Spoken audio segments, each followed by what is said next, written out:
ઓમ શ્રી ગણેશાય નમઃ. જય શ્રી કૃષ્ણ મિત્રો. આજે આપણે શ્રી કૃષ્ણ ભગવાન અને રાધાજીની વાર્તા સાંભળીશું. ગરીબના ઘરે ખીર ખાવા આવ્યા ભગવાન કૃષ્ણ અને રાધાજી અને એમના સખાઓ. તો ખૂબ સરસ મજાની વાર્તા છે મિત્રો, પૂરી ધ્યાનથી સાંભળજો. ધરતી ઉપર ભગવાન કૃષ્ણની જન્માષ્ટમીની ધૂમધામ મચી હતી. બધી જ જગ્યાએ ઘરમાં બધા પોતપોતાની રીતે ભગવાન કૃષ્ણના જન્મ ઉત્સવની તૈયારી કરી રહ્યા હતા. આ દ્રશ્ય જોઈ ગૌલોકમાં બિરાજમાન થયેલા ભગવાન કૃષ્ણ અને રાધાજી જોઈ રહ્યા હતા અને ખૂબ પ્રસન્ન થઈ રહ્યા હતા. ત્યારે ભગવાન શ્રી કૃષ્ણએ તેમનું મોર મુકુટ સરખું કર્યું, મોર પીછું લગાવ્યું, કમરમાં વાસળી મૂકી અને તૈયાર થઈ ગયા. એટલે રાધાજી બોલ્યા કે કાના, ક્યાં ચાલ્યા તમે આટલા તૈયાર થઈને? ભગવાન બોલ્યા, કૃષ્ણ બોલ્યા કે રાધા, આજે મારો જન્મદિવસ છે. ધરતીવાસીઓ આટલા બધા ધામધૂમથી મારો જન્મદિવસ મનાવી રહ્યા છે, તો મનમાં મને વિચાર આવી રહ્યો છે કે આજે મારા ભક્તોની પરીક્ષા લેવા જાઉં, માટે ધરતી લોક પર ભ્રમણ કરવા જાઉં છું. રાધાજી બોલ્યા કે તો હું પણ તમારી સાથે આવીશ કાના. શ્રી કૃષ્ણ ભગવાન બોલ્યા, તમારા વિના તો હું અધૂરો છું રાધા, તારા વિના તો હું કેવી રીતે જઈ શકું? ચાલો હવે તમે પણ તૈયાર થઈ જાઓ. રાધાજી બોલ્યા, કાના, શું તમને યાદ છે જન્માષ્ટમી પર ભક્ત તમને નાના બાળ સ્વરૂપમાં પૂજે છે, માટે આ રૂપમાં નહીં, આપણે નાના બાળ સ્વરૂપમાં જઈશું. ભગવાન બોલ્યા, હા રાધા, આ વાત તો ઉત્તમ છે, આ ઉત્તમ રહેશે. રાધા કૃષ્ણ ધરતી લોક પર જવાની તૈયારી કરી જ રહ્યા હતા. એટલામાં એમના બધા જ સખાઓ સુદામા સહિત આવી ગયા અને સુદામા બોલ્યા, અરે વાહ કાના, આજ તો તમારા જન્મદિવસનું આયોજન અને તમે એકલા જ જાઓ છો. આજ તો ખીર પૂરી પકવાન મળશે, અમે પણ તમારી સાથે આવીશું. એટલે ભગવાન બોલ્યા, હવે તો તમને બધાને જ લઈ જવા જ પડશે ને. સારું, ચાલો તમે બધા પણ મારા જન્મ ઉત્સવનો આનંદ લેવા ચાલો. રાધા કૃષ્ણ અને બધા જ સખાઓએ નાના નાના બાળકોનું રૂપ ધારણ કર્યું અને ધરતી પર આવ્યા. ભગવાન ફરતા ફરતા એક ગામમાં પહોંચ્યા. ત્યાં બધી જ જગ્યાએ જન્માષ્ટમીની ધૂમધામ મચી રહી હતી. એવામાં રાધાજી બોલ્યા કે કાના, મને તો બહુ જ જોરમાં ભૂખ લાગી છે, ચાલો ને ક્યાંક જઈને થોડું ખાઈ લઈએ. એટલે શ્રી કૃષ્ણ ભગવાન બોલ્યા. ભગવાનના સખાઓ પણ બોલ્યા કે હા કાના, રાધા બરાબર કહે છે, ભૂખ તો બહુ લાગી છે, બધા મળીને સારા પકવાન ખાઈએ, કોઈના ઘરે જઈએ. એટલે કાના બોલ્યા, હા, મન તો મારું પણ છે ખાવાનું. ચાલો, સામે પેલું ઘર દેખાય છે ને, ત્યાં એવું લાગી રહ્યું છે કે સારું ખાવાનું પકવાન બની રહ્યા છે, મારા જન્મદિવસની ખુશીઓ મનાવાઈ રહી છે, ચાલો એ ઘરે જઈએ. રાધાજી બોલ્યા, ચાલો બધા જ જઈએ. બધા ગયા અને બધાએ સારું મોટું એવું ઘર હતું ત્યાં ગયા. બધા જ ગયા તો ત્યાં ઘરમાંથી એક સ્ત્રી બહાર આવી. ભગવાને આ બધા સખાઓએ દરવાજો ખખડાવ્યો એટલે ઘરમાંથી સ્ત્રી એક બહાર આવી અને બોલી, અરે તમે ઘરમાં અંદર કેમ ઘૂસી રહ્યા છો? હટો જાઓ અહીંથી, ખબર નહીં ક્યાંથી ચાલ્યા આવે છે. હું ભગવાન કૃષ્ણના ભોગની તૈયારી કરી રહી છું, તમે બધા અહીં કેમ આવ્યા છો? એટલે બાળ સ્વરૂપે ભગવાન કૃષ્ણ બોલ્યા કે અમને બધાને તો જોરથી ભૂખ લાગી છે, અમને કંઈક ખાવા આપી દો ને મૈયા. ભગવાનના મિત્ર સુદામા પણ તેની સાથે હતા. તેમણે ઘરમાં ડોક્યું કરીને જોયું તો ભગવાન પાસે પૂરી, હલવા, શાક, ખીર બધું જ ધરાવેલું હતું. એટલે સુદામા બોલ્યા, અહીં તો બહુ બધું ખાવાનું છે, પૂરી, પકવાન, ખીર બધું જ જમવાનું છે. એટલામાં ઘરની અંદરથી તે સ્ત્રીનો પતિ બોલ્યો, અરે શું વાત છે સુશીલા, આરતીનો સમય થઈ રહ્યો છે, અંદર આવ, બહાર કેમ ઊભી છે? સુશીલા બોલી, હા આવું છું, દરવાજો બંધ કરીને. એમ કહીને સુશીલાએ દરવાજો બંધ કરી દીધો બાળ સ્વરૂપે ભગવાન અને તેમના સખા રાધાજી બારના બાર ઊભા રહી ગયા.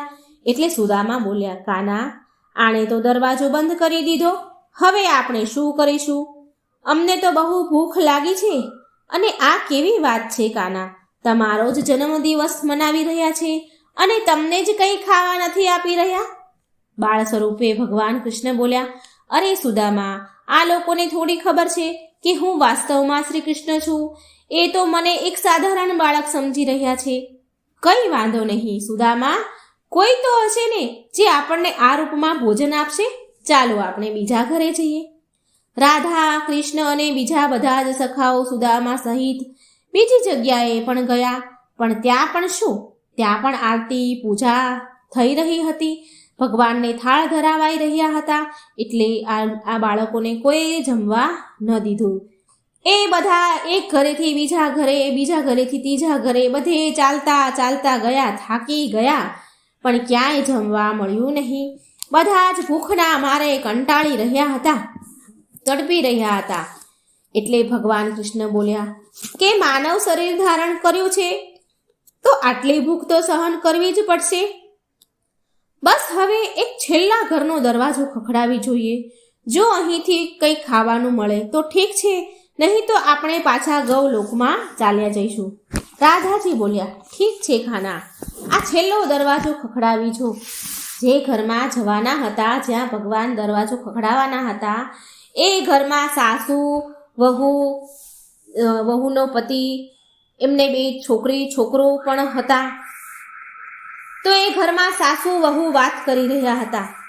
એમાં તે સાસુ બોલી રહી હતી કે વહુ, જ્યારે તને ખબર હતી કે મંદિરમાં ખીરનો પ્રસાદ વહેંચાઈ રહ્યો છે, પકવાન મળી રહ્યા છે, તો તારે થોડી વધારે ખીર લાવી જોઈતી હતી ને, થોડું વધારે જમવાનું લાવવું જોઈતું હતું ને.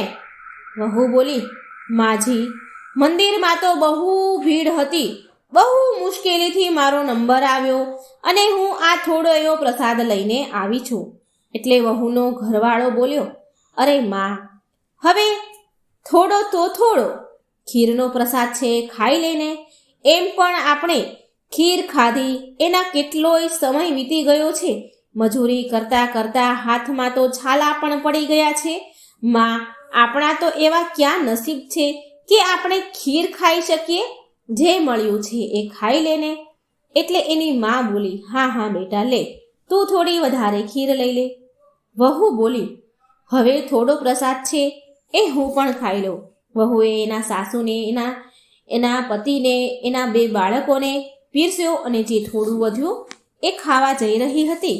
એવામાં કાનાએ દરવાજા પાસેથી સાદ પાડ્યો, દરવાજો ખખડાવ્યો અને કહ્યું, માં, અમને બહુ ભૂખ લાગી છે, થોડું કંઈ હોય તો ખાવા આપી દો ને.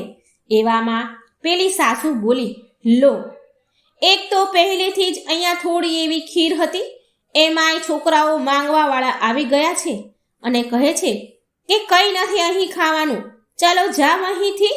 સાસુમાં અંદરથી બોલે છે. એટલે તેનો છોકરો નાનો એવો હતો, એનો છોકરો હતો, એ બોલ્યો કે દરવાજો બંધ કરીને આવું છું. એટલામાં વહુ બોલી, સાંભળો, એના પતિને કહે છે, સાંભળો, તમે આજે જન્માષ્ટમીનો દિવસ છે, ભગવાન કૃષ્ણનો આજે જન્મ દિવસ છે. આ બાળકો એના જ રૂપમાં ઝાંખી લઈને નીકળ્યા લાગે છે. અને એવામાં એવું બની શકે કે રસ્તામાં એ લોકોને ચાલતા ચાલતા ભૂખ લાગી હોય. થોડી મારી જે ખીર વધી છે હું એમને આપી દઉં છું. આમ દ્વાર પર આવેલા બાળકોને ભૂખ્યા મોકલવા એ મને ઠીક નથી લાગતું, મને સારું નથી લાગતું. વહુનો જે નાનો છોકરો હતો એ પણ હતો અને બોલ્યો કે માં, મારી માટે પણ જે તે મને ખીર આપી છે એ પણ તું લઈ લે અને આ બાળકોને આપી દે. અને એની નાની છોકરી હતી એ પણ બોલી કે માં, લે, મારી પણ ખીર લઈ લે અને આ ખીર એ ભૂખ્યા બાળકોને પણ તું આપી દે. માં, તું તારી ખીર આપી દઈશ તો તું શું ખાઈશ? દરવાજે ઊભા રાધા, કૃષ્ણ આ બધું જ સાંભળી રહ્યા હતા. જે વાત ચાલી રહી હતી એ બધું જ સાંભળી રહ્યા હતા. એટલે કાનો રાધાને કહે છે કે આ બાળકો નાના એવા બાળકો છે, એની માતા પ્રત્યે એને કેટલો પ્રેમ છે, આપણે આ લોકો માટે કંઈક કરવું જોઈએ. રાધાજી બોલ્યા, હા હા, એમણે એના ભાગની ખીર પણ, એ પોતે પણ ભૂખ્યા છે છતાં પણ એમના ભાગની ખીર આપણને આપે છે, આપણી માટે રાખે છે. એટલામાં અંદરથી સાસુમાં બોલી, તેના પૌત્ર પૌત્રીને કે તમે ત્રણેય ગાંડા થઈ ગયા છો કે તમારા ભાગની ખીર એ છોકરાઓને આપી દો છો?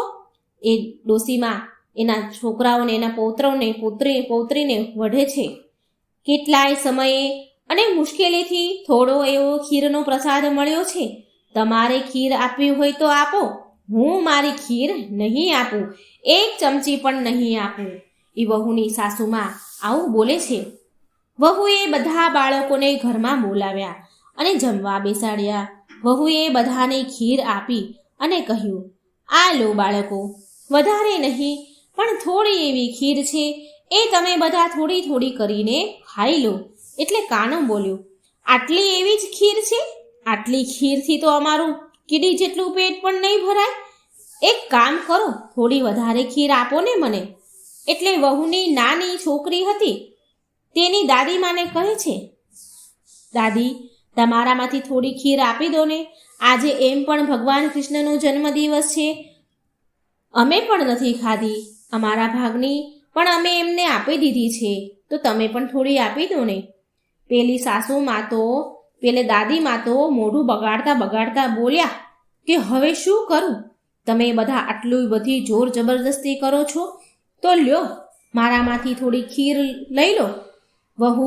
વહુનો પતિ બોલ્યો, સાવિત્રી, લે થોડી ખીર મારામાંથી પણ લઈ લે. સાવિત્રીના પરિવારના આવો સમ અને આવા વિચાર જોઈને રાધા કૃષ્ણ મનમાં ને મનમાં હસવા લાગ્યા. રાધા કૃષ્ણ મનોમન વાતો કરી રહ્યા છે. રાધાજી બોલી રહ્યા છે કે કાના, આ તો બહુ થોડી એવી ખીર છે, કંઈક કર કાના, આ બધાને પણ ખીર ખાવાનું મન છે, ઈચ્છા છે. જો આપણે જ બધી જ ખીર ખાઈ જઈશું તો આ લોકો શું ખાશે?